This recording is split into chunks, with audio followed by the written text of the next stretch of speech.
Because the ANC between 1912 and 1949, it was fighting through letters. They were sending letters and deputations to London. When the Youth League was formed in 1944, he said, no, this is nonsense. We must take guns and kill these people. This over-celebrated Mandela carried a gun with an intention to kill white people. And that story is not being told because they want to create this wrong impression of the nurse. There was a president of the Youth League that was Muila. One of the presidents of the Youth League, Robert Resha, said in a meeting of the ANC and the youth that revolutionaries must adapt to the concept of murder as a revolutionary activity. So it's the youth. So 1976 youth, you want to speak about them as if they were these people who came from a different planet. No, you know what they did? They went into Shebins and went to kick the bottles and African beers of the elders. Kick them rudely. Not the 76. What do you mean? 76. After they were shot, the second action was directed to Shebins. They kicked the alcohols, they demolished the bottle stores, and then they were climbing on top of those tables and say, children are dying, you are drinking alcohol. And then that is respectful in the definition of those who want to be holier than thou. It's not true. It was the youth being the youth. It was charged and it needed direction. Someone grabbed that opportunity and said, this youth is charged. It needs to be given direction. That's why they went into exile, to be trained, to be given political education. The first statement of the ANC, by the way, condemned the student uprising in 1976. What? And said the students must go to the class. They belong to the class. Yeah. They don't tell you that. Yes. So there is nothing you are doing that is unusual. You are being the youth. You want to push the boundaries and see how far you can go with your. And that's what we were doing in the Youth League. And you push the boundaries. You push them. And then when we arrived in Parliament, we did the same thing. Yes. Yeah, we pushed the boundaries. They said there are rules. We said, bring here. We read the rules. And then we realized these people don't know the rules. We need to push them. Every time they say, no, you are wrong. We say, according to which rule? They say to us, no, you can't say Malema. You must say Honorable Malema. Then we say, there's nothing honorable about this person. No, the rules say you must call each other honorable. They say, you're lying. Which rule? And then they go to read the rule. The rule says, you must not call each other by name. So meaning, you must say Mr., Miss, or Mrs. So they found white people calling each other honorable. Then they took it and then continued with it. They thought it was in the rules. From 1994, it took the arrival of the EFF in Parliament for those fools to know that we are not forced to call dishonorable people honorable. We have an alternative. They didn't know. So had we listened to this nonsensical criticism, we will not be where the EFF is. But the problem is also with the middle class.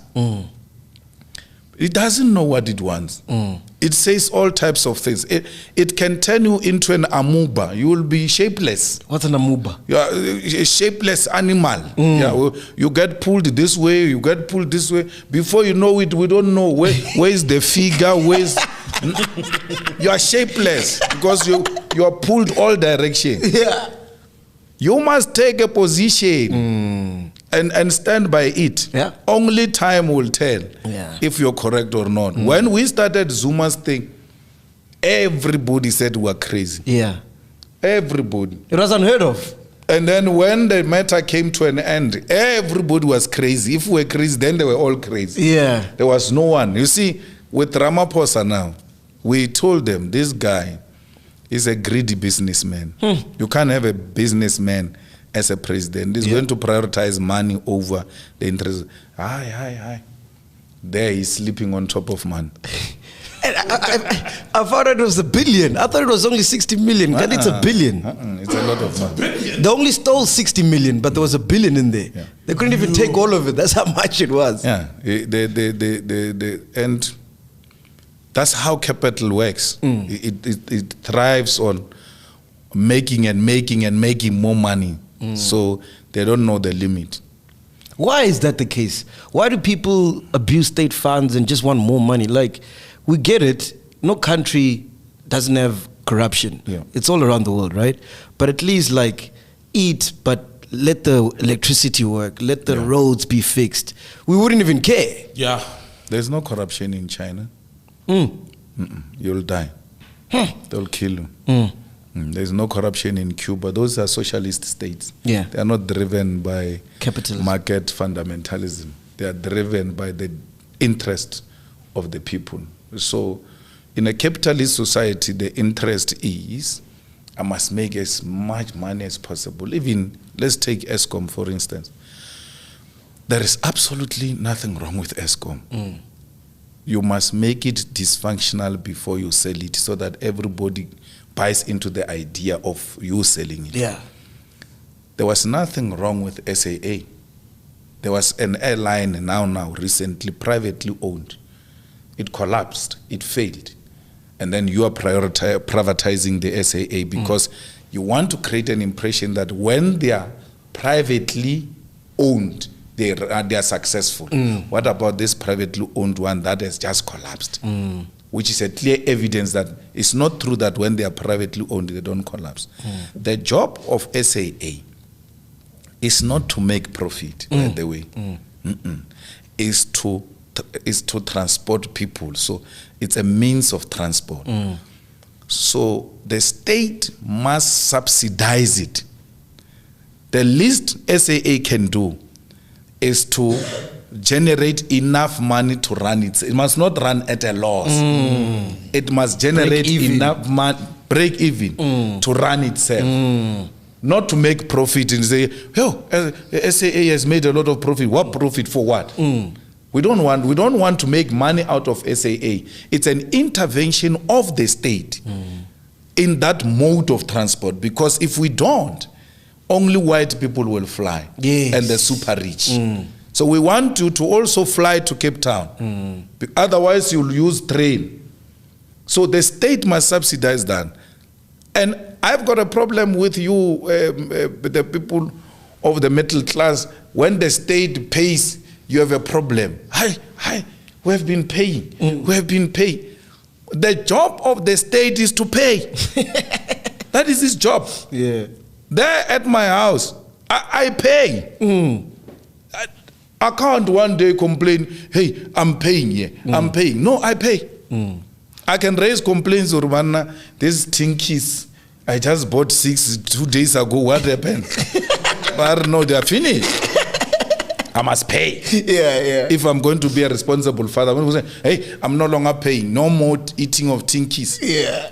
They'll go and eat them next door and worship the people next door. We were saying the same thing on the previous episode with ESCOM. They're creating the chaos and they're going to provide the solution. Because right now, if they say pay an extra 1,000 rand and there's no load shedding, I would gladly pay that. Because we're desperate now. Because we're desperate now. But the problem is in the old infrastructure, which will not take more than 24 months to fix. And if you don't have capacity, the Chinese can come and do it for you at a cost. But they will do it, and they will do it to your own spec. You must do the spec. The Chinese will do it. They're more than willing. Why is there no train, a fast train between here and Musina, with so many cars and so many accidents?